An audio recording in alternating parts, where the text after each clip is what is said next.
second reason that I would say redistricting matters and people should care about and try to do something about this issue is something that I don't think people really think much about. I don't think they attribute this problem to redistricting, but it plays a huge role. But when you talk to people, one of the things you'll get from them immediately is how totally fed up they are with the partisan gridlock and the bickering and the inability of our lawmakers to work together to come up with common solutions to problems we face. And you'll talk to Republicans, or you'll talk to Democrats, or you'll talk to the biggest single voting bloc of all, those people who describe themselves as independents. And they say, why can't they just do the people's will? Why can't they just serve the public interest? And why can't they work with one another? And people are so tired of the paralysis in Washington and in Madison on so many issues.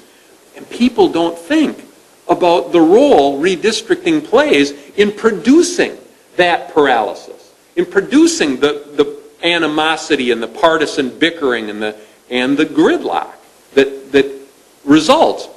But think about it. If you have lots of lopsided districts that are bright blue Democratic districts or bright red Republican districts, what those districts naturally produce are elected officials who are really good at appealing to one side. In a bright red Republican district, you will get fire-breathing Republican politicians who are really good at appealing to the right-wing base. And they are no darn good at talking to independents, and certainly not any good at reaching out to Democrats, because they don't have to be any good at reaching out to people across party lines. All they got to do is keep their side happy, and they get reelected time after time after time. Similarly, in a Democratic district, and you see districts in the state that are 85% Democratic, what it naturally produces are legislators who are no darn good at talking to Republicans or even independents, because all they got to do is appeal to voters on the left, and they're in. And so, because we have so few elections within that margin, 10-point margin of victory, we really have a donut. We have a legislature that resembles a donut that's got a hole in the middle.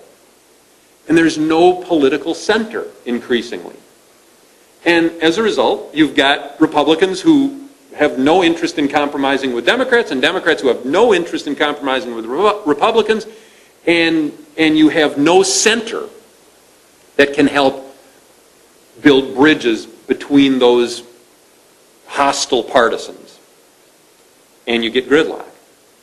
And I think people need to understand the role that redistricting plays in creating that hostility and then the paralysis that results. One thing that I have to say here that is important to understand is I'm not talking about creating 132 state legislative districts that are 52-48 districts. In fact, it would be impossible.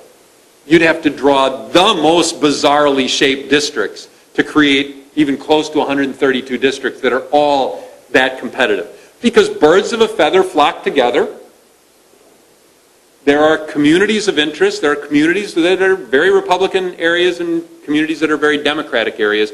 But if redistricting was done more in the public interest, if redistricting was done in a way that enhanced electoral competitiveness, if we could get to 30 or 40 or 50 legislative districts where you've got competitive elections, that would fill the donut hole.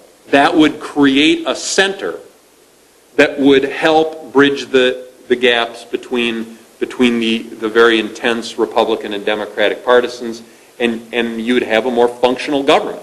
You'd have a government capable of working together and solving problems together.